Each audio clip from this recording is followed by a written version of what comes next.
Police শিক্ষকদের ওপর লাঠিচার্জ, বুকে লাথি মারার জন্য এসইউসিআইসির তীব্র নিন্দা করে এবং দোষী পুলিশের শাস্তির দাবি তুলে প্রতিবাদ মিছিল।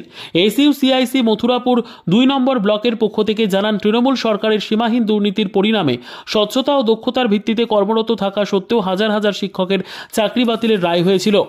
মুখ্যমন্ত্রী দুদিন আগে নেতাজি ইন্ডোর স্টেডিয়ামে তাদের পাশে থাকার প্রতিশ্রুতি দিয়ে নিজেকে ত্রাতা হিসেবে দেখাতে চাইলেন, অথচ কসবা ডিআই অফিস, বর্ধমান, মালদা সহ রাজ্যের বিভিন্ন জায়গায় তার পুলিশ সেই শিক্ষকদের উপর ব্যাপক লাঠিচার্জ করল, বুকে লাথি মারল। মুখ্যমন্ত্রী তথা পুলিশ মন্ত্রী হিসেবে তার এই আচরণ এক কথায় সম্পূর্ণ দ্বিচারিতা।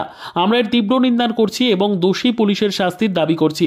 এর প্রতিবাদে আজ 10 এপ্রিল সারা বাংলা প্রতিবাদ দিবসে রায়দিঘি, মথুরাপুর, ঢোলা, মন্দিরবাজার, বিষ্ণুপুর সহ বিভিন্ন থানায় বিক্ষোভ কর্মসূচি ও থানার ভারপ্রাপ্ত আধিকারিকদের মাধ্যমে মুখ্যমন্ত্রীর উদ্দেশ্যে স্মারকলিপি প্রদান করা হয়। এদিন রায়দিঘি থানাতে বিক্ষোভ মিছিল পৌঁছলে পুলিশ থানার গেট গার্ডরেল দিয়ে মিছিলের পথ আটকে দেয়। এরপর থানার সামনে বিক্ষোভ প্রদর্শন ও পুলিশি অত্যাচারের প্রতিবাদে সভা হয়। আজকের এই আন্দোলনের নেতৃত্ব দেন এসইউসিআইসির পক্ষ থেকে গুণসিন্ধু হালদার, বিশ্বনাথ সর্দার, বামদেব হালদার সহ অন্যান্য নেতৃবৃন্দ প্রমুখ। এসইউসিআইসির পক্ষ থেকে এই মিছিল থেকে জানান, রাজ্য সরকার দোষী পুলিশের উপযুক্ত ব্যবস্থা গ্রহণ না করলে এবং যোগ্য স্কুল মাস্টারদের চাকরিতে না ফেরালে পরবর্তীতে রাজ্য সরকারের বিরুদ্ধে আরও আন্দোলন চালিয়ে যাব।